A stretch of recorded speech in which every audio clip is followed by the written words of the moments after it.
తన వాడుక, ఆయన హ్యాబిట్ ఏంటంటే విశ్రాంతి దినాన సమాజ మందిరంలోకి వెళ్ళి నిలవబడి చదవడం. మరి 30 ఏళ్ల వయసులో ఎందుకు ఆశ్చర్యపోయారు వాళ్ళు? వాడుక చొప్పున అంటే ఆయన ఎప్పుడు రెగ్యులర్ యాక్టివిటీ అది. మరి ఎక్కడి నుంచి వచ్చాడు రెగ్యులర్ యాక్టివిటీ చేయటానికి? రెగ్యులర్ యాక్టివిటీ అది ఎందుకు ఆశ్చర్యపోయారు? ఇక్కడ మనకి చాలా కీలకమైన పాయింట్. నా తండ్రి పనిలో మీద ఉండాలని మీకు తెలియదని 12 ఏళ్ల వయసుకే అన్నాడంటే 30 ఏళ్ళు వచ్చేదాకా సైలెంట్గా ఉంటాడా? ఉండకూడదు కదా. ఎందుకు సైలెంట్గా ఉన్నాడు? ఆయన తండ్రి పని మీద 12 ఏళ్ల వయసులోనే ఆయన స్టార్ట్ చేసినప్పుడు 18 సంవత్సరాలు టైం వేస్ట్ చేశాడు. ఎంత మందిని కాపాడొచ్చు ఈ గ్యాప్ లో? మేరీ కూడా అడగాలి కదా అక్కడ, అదేంటి కొడుకు నీకు చిన్న వయసే కదా, 30 ఏళ్ళు రావాలి కదా మన యూతుల ఆచారం ప్రకారం, నువ్వు అప్పుడే నీ తండ్రి పనులు అంటావు, పరిచర్యలు అంటావు, దేవుడు అంటావు, ఇదేంటి చిన్నపిల్లడు కదా అలా ఆవిడ. ఇక్కడ ఇంకొక విషయం కూడా గమనించాడు, అక్కడ యోసేపు కూడా బాధపడ్డాడు పాపం. అంటే తన కుమారుడు కాదు అనే విషయం ఆయనకు తెలిసిన, సరే మీ లెక్కలో పరిశుద్ధాత్మ కుమారుడు అనుకోండి, అయినా పెంచిన మమకారం, పెంచిన ఒక బాండింగ్ ఏర్పడుతుంది కదా. యోసేపు కూడా యేసు మీద కొంచెం ప్రాణాలు పెట్టుకున్నాడు, మమకారంతో ఉన్నాడు. అలాంటి తండ్రి చనిపోతే తనకి పుట్టకపోయినా బాధ్యత తీసుకుని అంత జాగ్రత్తగా పెంచి పెద్ద చేసిన తండ్రి చనిపోతే యేసు బాధ్యత లేనివాడిలాగా ఎందుకుంటాడు? నాకు ఇక్కడ ఇంకొక డౌట్ వచ్చిందండి. ఇప్పుడు 12 ఏళ్ల వయసులో ఆయన సమాజ మందిరంలోకి వెళ్ళి అక్కడికి వెళ్ళి ప్రశ్నిస్తూ ఉన్నాడు కదా, ఎక్కడ పడితే అక్కడికి ఇలా వెళ్ళి మమ్మల్ని బాధ పెడుతున్నావు నువ్వు అని వాళ్ళు అన్నారు కదా. ఇక్కడే ఉంచితే ఈయన ఇలాంటి పనులన్నీ చేస్తూ ఉంటాడు కాబట్టి ఎక్కడికైనా పంపించేద్దాం అని చెప్పి వీళ్ళే పంపించారేమో. ఒక పర్స్పెక్టివ్ ఏంటి అంటే, ఈయన మేరీకి యోసేపుకి పుట్టలేదు, మేరీ తప్పు చేయటం వల్ల పుట్టాడు అనే ఒక ప్రచారం, ఒక అభిప్రాయం ఉంది అక్కడ ఆ రోజు యూదుల్లో. వాళ్ళ సూటిపోటి మాటలు తట్టుకోలేక అక్కడి నుంచి వెళ్ళిపోయాడు. అంటే ఇంట్లో నుంచి పారిపోయాడా? వెళ్ళిపోయాడు. అంటే ఆయనకి స్వతహాగా ఒక టైప్ ఆఫ్ మెంటాలిటీ ఏంటి, నేను మామూలుని కాదు, నేనేదో ఒక కారణ జన్మ, చిన్నప్పటి నుంచి ఒక ట్రాన్స్లో ఉండేవాడు ఆయన. ఇప్పుడు ఏదైనా ఒక తీవ్రమైనటువంటి ఆలోచన విధానం అనేది సడన్గా రాదు, 30 ఏళ్ళ వయసులో రాదు, చిన్నప్పటి నుంచి దానికి బీజాలు ఉంటాయి. కాబట్టి చిన్నప్పటి నుంచి ఆధ్యాత్మికత వైపుకి యేసు ఎక్కువ ఇంట్రెస్ట్ చూపించేవాడు. నేను మామూలుని కాదు, దేవుడు కుమారుడిని, నాలో దైవత్వం ఉంది, నేను కారణ జన్మ, ఇలాంటి భావనలు ఆయనలో ఉండేవి. కాబట్టి నా జన్మకి పరమార్థం ఏంటి, నేను ఒక సాధారణ వ్యక్తిలా పుట్టి చనిపోయేవాడిని కాదు, నేను ఏదో సాధించాలి, ఏదో చేయాలి, అప్పుడు ఇశ్రాయేలీలకి ఒక రాజు రావాలని ఎదురు చూస్తాను, నేనే ఆ రాజుని అనే ఒక ఫీలింగ్లో కూడా ఉండేవాడు ఆయన. కాబట్టి ఈయన సాధారణంగా ఒక తల్లిదండ్రులకు లోబడే క్యారెక్టర్ కాదు అసలు, అంటే రూల్స్కి ఒబిడియంట్గా ఉండేవాడు కాదు. 30 ఏళ్ళు వచ్చేదాకా ఒద్దిగ్గా ఉంటాడా? 12 ఏళ్ళకి ఎంత రెబల్గా ఉంటే వాళ్ళ దగ్గరికి వెళ్ళి క్వశ్చన్స్ అడుగుతూ ఉండేవాడు. అసలు 3 రోజులు తల్లిదండ్రులు దూరం అయిపోతే ఏడవకుండా కూర్చుని వాళ్ళతో అదేంటి ఇదేంటి అని మాట్లాడుతున్నాడంటే ఎంత అబ్నార్మల్ మెంటాలిటీ అది. అలాంటి వాడు 12 ఏళ్ళు ఎంత రెబల్గా ఉన్నాడు, 30 ఏళ్ళు వచ్చేదాకా సైలెంట్గా ఉన్నాడా జానపల్ గారు? అదే కదా, ఇలాంటివి ఇంకా చాలా పనులు చేసి ఉంటాడు కదా. అంటే తప్పుగా కాదు, మంచిగానే ప్రశ్నలు అడగడం. నేను ఒక రెబల్ మెంటాలిటీ అని చెప్తున్నా. యేసు ఒక పొందికగా ఒద్దికగా ఒబిడియంట్గా ఉండే మనస్తత్వం కాదు. సరేనండి, ఇప్పుడు మీరు అన్నట్టుగా ఆయన అప్పుడు ఆధ్యాత్మికత భావనతో వెళ్ళిపోయాడు అనుకుందాం, మరి మేరీ అను యోసేపు వెతకలేదా ఆయన్ని? వదిలేసి ఎన్నాళ్ళు వెతుకుతారు? వెతికి వదిలేశారు. పేపర్లో ప్రకటించారు, అప్పట్లో లేవు కదా పేపర్, కనబడట్లేదు, ఏదో వాళ్ళు పోస్టర్లు వేసారు అనుకోండి. అంటే ఏదో ఒక ప్రయత్నం చేస్తారు, వాళ్ళ చేతులు, వాళ్ళు మానవ మాత్రులు, ఏం చేస్తారు, వదిలేస్తారు. ఆయన చిన్నప్పటి నుంచి డివోటెడ్గా ఉన్నాడు. అదే నేను చెప్తుంది, ఆయనలో ఆధ్యాత్మికత, ఒక రెబల్ మెంటాలిటీ ఎక్కువ. అలాగే 30 సంవత్సరాల వయసులో కూడా ఒక కానాలో పెళ్లి విందు దగ్గర కూడా, ఇక్కడ పెళ్లివారి అంట ద్రాక్షారసం అయిపోయింది అని చెప్పి యేసు చెప్తే, నా టైం ఇంకా రాలేదు, నువ్వు ఎందుకు నన్ను కంగారు పెడుతున్నావు అంటాడు వచ్చి. అసలు సాత్వికంగా సమాధానం చెప్పడైనా ఎవరికి కూడా, ఈయనతో మాట్లాడితే అసలు ఏమైద్దో అనే భయంతో ఉంటారు అందరూ. మరి అలాంటి మెంటాలిటీ ఉన్నాడు. 13 సంవత్సరాల నుంచి ఇంకా అగ్రెసివ్గా అయిపోతాడు కదా, 30 దాకా. డేంజరస్ ఏజ్ అది. 13 సంవత్సరాల నుంచి 30 సంవత్సరాలకు ఒక మెచ్యూరిటీ వస్తుంది. అంటే ప్రతి ఒక్కళ్ళ జీవితంలో కూడా, మన జీవితంలో కూడా 30 సంవత్సరాలకి ముందు మన ఆలోచన విధానం ఒకలా ఉంటుంది. ముఖ్యంగా టీనేజ్లో మన ఆలోచన విధానం ఒకలా ఉంటుంది. 30 సంవత్సరాలకు కొంచెం కూల్ అవుతారు, నిజం చెప్పాలి, కొంచెం మెచ్యూరిటీ లెవెల్స్ పెరుగుతూ ఉంటాయి. మనకి ఏదో రావు రమేష్ చెప్తాడు కదా, మగవాళ్ళు అయితే అటు ఐశ్వర్య రాయ్ వచ్చినా ఒప్పుకోడు, ఇటు హృతిక్ రోషన్ వచ్చినా ఒప్పుకోరు. ఇక్కడ ఒక హృతిక్ రోషన్ దొరికినా, అక్కడ ఒక ఐశ్వర్య రాయ్ దొరికినా ఇంకా ఇంకా బాగుండాలనిపిస్తుంది. అదే ఇక్కడ ఎవరితో వస్తే దాన్నే చేసుకోవాలి, ఎవడొస్తే ఆడనే చేసుకోవాలి. అంటే ఆలోచన విధానం మారుద్ది కదా. ఏసుకైనా మారలేదు, అంజూర్ చెట్టుని కాల్ చేస్తాడు కదా, అప్పుడే అలా ఉన్నాడంటే మరి ఇంకెలా ఆ వయసులో ఒకవేళ అలా లేకపోతే యేసు ప్రభు నా యందు పాపం ఉన్నదని మీలో ఎవడు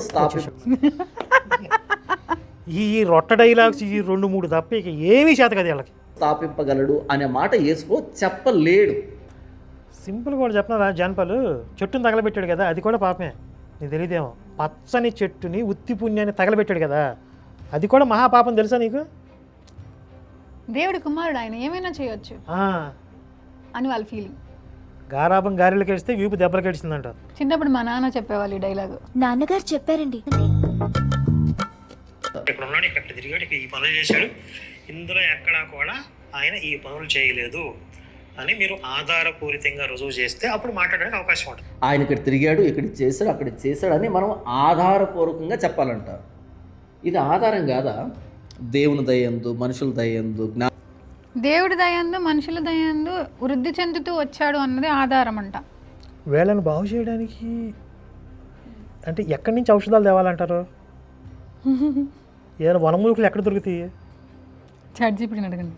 ఒక రిలీజియస్ టెక్స్ట్ని మనం తీసుకున్నప్పుడు, దాన్ని మనం వ్యాఖ్యానిస్తున్నప్పుడు దాంట్లో ఏమి వ్రాయబడ్డాయో అని ప్రామాణికంగా తీసుకుని వాటిని మనం వ్యాఖ్యానించాలి. నేను ప్రామాణికంగా తీసుకుని మాట్లాడుతుంది ఇవన్నీ. ఇప్పుడు ఇన్ని ఆధారాలు, ఇన్ని లాజిక్లు, ఇన్ని ప్రమాణాలు నేను తీసుకునే కదా మాట్లాడుతుంది. మనం అడిగిన ప్రశ్నలకు సమాధానాలు అక్కడ ఉండవు. అక్కడ ఏమి రాయబడిందో దాన్ని బట్టి మనం సమాధానాలు వెతుక్కోవాలి. ఇప్పుడు ప్రపంచంలో ఉన్న వాళ్ళందరినీ మీ మతంలోకి మార్చేయాలి, కానీ అక్కడ వివరంగా ఉండదు, లాజిక్ ఉండదు, హేతుబద్ధంగా ఉండదు, తలాతోక ఉండదు, కానీ నమ్మేయాలి, గుడ్డిగా నమ్మేయాలి. ఇప్పుడు సామాన్య మానవులకు అర్థమయ్యేలాగా ఉండాలి కదా, అలా ఉండకుండా వాళ్ళు చెప్పింది మనం వినాలి. అంతే. ఎలా? అసలు ఇంకోటి, యేసు రహస్యంగా మాట్లాడుతూ ఉంటాడు, అర్థం కాకుండా మాట్లాడతానని ఆయన చెప్తాడు. ఎందుకు? ఎందుకంటే మనం ఎందుకంటే అన్నాడు చూసారు. కాబట్టి మనకు అనుకూలంగా ఉండేదానికి అక్కడ ఏముందో దాన్ని బట్టి మనం అర్థం చేసుకుంటాం.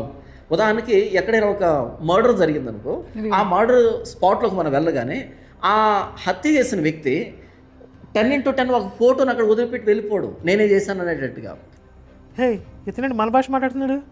నేను ఇందా చెప్పా కదా నెక్స్ట్ అదే స్టోరీ చెప్తారని. ఇది నేను కదా చెప్పింది, మన వర్షన్ కదా ఇది. అవును, ఆయన దీన్ని దానికి చెప్తాడు కానీ అది సరిపోదు. సరే, బాగుంది, ఇంట్రెస్టింగ్. కొన్ని చిన్న చిన్న ఆధారాలు ఉంటాయి, కొన్ని వదిలిపెట్టేస్తాడు. వాటిని తీసుకొని క్లూస్ టీము వాటిని బట్టి ఎవడు మర్డర్ చేస్తాడు వాడిని కనిపెడతాడు. యేసుని దేవుడిగా చేయడం, ఒక కొత్త మతాన్ని స్టార్ట్ చేయడం, ఇది క్రైమ్.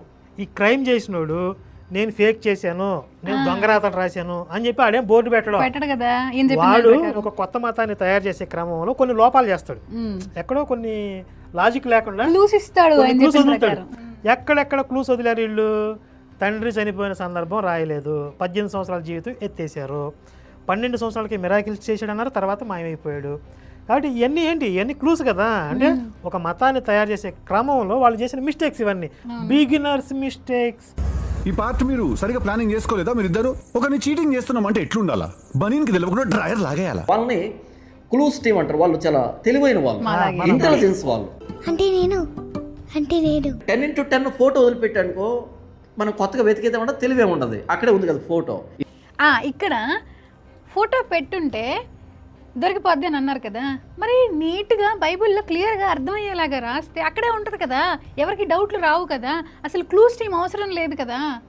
ఆయన ఇవ్వచ్చు కదా, ఆయనే మర్డర్ చేయలేదు కదా. మర్డర్ చేస్తే కదా బోర్డు పెట్టుకుంది, మర్డర్ చేయని వాళ్ళు బోర్డు పెట్టుకుని తప్పలేదు కదా. క్లూస్ ఎత్తుక్కొని దాన్ని డీకోడ్ చేసుకొని చాలా ఇంటెలిజెంట్ ఇన్వెస్టిగేషన్స్ చేసి చేయాలి అంటే సామాన్య పీపుల్ చేయలేరు కదా. నాకు విజయ్ కుమార్కి ఒకసారి డిబేట్ జరిగింది. ఆ విజయ్ కుమార్కి నాకు జరిగిన డిబేట్లో క్రిస్టియన్, అతని పేరు ఏదో మర్చిపోయాను, ఆయన మధ్యవర్తిగా ఉన్నాడు. డిబేట్ ఏంటి? బైబిల్ ఆధారంగా యెహోవా కల్పిత పాత్ర. యెహోవా కల్పిత పాత్ర అని ఎలా రుజువు చేస్తాం? ఇదిగో మోషే అనేవాడు తయారు చేసాడు, ఇక్కడ లాజిక్ లేదు, మాటలు మారుస్తున్నాడు, ఎస్కేప్ అవుతున్నాడు, సమాధానాలు, ఇవన్నీ ఎక్స్ప్లెయిన్ చేస్తుంటే అవన్నీ కాదండి, యెహోవా కల్పిత పాత్రని బైబిల్లో ఎక్కడ ఉంది, ఎక్కడ రాసింది అంటాడు. జాన్పాల్ గారు కూడా అదే అడిగారు మొన్న. మరి ఇప్పుడు క్లూస్ వదిలేరు కదా, క్లూస్ ఎత్తుక్కోమన్నారు. బైబిల్లో ఏంటంటే అక్షరబద్ధంగా రాసి ఉన్నది కాదు. ఈ పేజీ చదివితే దీంట్లో మనం డిటెక్టివ్ ఆలోచిస్తున్నాం, ఇది ఓహో ఇలా రాశాడు అంటే ఇక్కడ ఏంటి, ఇక్కడ లాజిక్ లేదు, ఇక్కడ మ్యాచ్ అవ్వట్లేదు, ఈ పేజీలో ఒకటి రాశాడు, ఈ పేజీలో ఒకటి రాశాడు, అంటే ఏదో దాస్తున్నాడు, ఏదో తప్పు చెప్తున్నాడు. లైట్ డిటెక్టర్ పెడతారు కదా, ఎందుకు పెడతారు? వాడు అబద్ధం చెప్తుంటే వాడి పల్స్ రేటు నార్మల్గా ఉండదు, గాబరా పడతాడు, చెమటలు పడతాయి, ఒళ్ళు టెంపరేచర్ తగ్గిద్ది, ఇవన్నీ రీడ్ చేస్తుంది శరీరాన్ని. కాబట్టి అబద్ధం వాళ్ళు కాన్ఫిడెంట్గా చెప్పినంత మాత్రాన దాన్ని ప్రామాణికంగా ఎలా తీసుకుంటారు? టెస్ట్ చేయాలి, లై డిటెక్టర్ టెస్ట్ చేయాలి. ఇప్పుడు వాళ్ళు చేసిన పెద్ద క్రైమ్, చరిత్రలో జరిగిన అతిపెద్ద స్కామ్ ఏంటంటే క్రైస్తవ మతం. అతిపెద్ద కుంభకోణం ఇది. దీనిని మించిన స్కామే లేదు లోకంలో అసలు ఇంతవరకు. ఇంత పెద్ద క్రైమ్ చేసిన వాళ్ళు మేము ఇన్వెస్టిగేషన్ చేసి పట్టుకుంటే మమ్మల్ని గౌరవించాల్సింది పోయి, నాకు షాల్వా కప్పాల్సింది పోయి, నన్ను పొగడాల్సింది పోయి, ఏంది మాటలు? మళ్ళీ రివర్స్లో దాన్ని ఆయన చెప్తున్నారేంటి? వాళ్ళు ఏమైనా బోర్డు పెట్టుకుంటారా అని? క్రైమ్ చేసినప్పుడు బోర్డు పెట్టుకుంటారు, నిజమే కదా. ఇప్పుడు క్రైమ్ చేసినప్పుడు బోర్డు పెట్టుకుంటారా? పెట్టుకోరు కదా. ఒక ఫేక్ మతాన్ని తయారు చేస్తున్నామని చెప్పి వాళ్ళు బోర్డు పెట్టుకుంటారా? పెట్టుకోరు కదా. ఫోటోలు దిగుతారు. ఇది ఓవరాల్గా మన ఇన్వెస్టిగేషన్లో ఇన్ని రహస్యాలు బయటికి రావడం అంటే ఇంతకు ముందు కనిపెట్టిన విషయాలే కాకుండా ఇంకా సరికొత్తగా మరిన్ని విషయాలను వెలికి తీయడానికి ఇక జాన్ పాల్ గారు మన బైబిల్ తరగతుల మీద చేసినటువంటి కౌంటర్ వల్ల ఈ అవకాశం దొరికింది. అంటే అసలు మేము బైబిల్ తరగతులు ఎందుకు చేశామా అని అనుకోకపోతే నా పేరు మార్చుకుంటా అన్నారు ఆయన. అసలు దానికి కౌంటర్ ఎందుకు చేసినని ఈ వీడియో రిలీజ్ అయిన రాత్రి ఆయన కూర్చొని బాధపడతాడు. ఇంకొన్ని ఆధారాలు ప్రజలందరి ముందు పెట్టి ఈ నేరస్తుల నగ్న స్వరూపాన్ని, నిజ స్వరూపాన్ని అందరికీ చూపించకపోతే నా పేరు కరుణాకరుడే కాదు.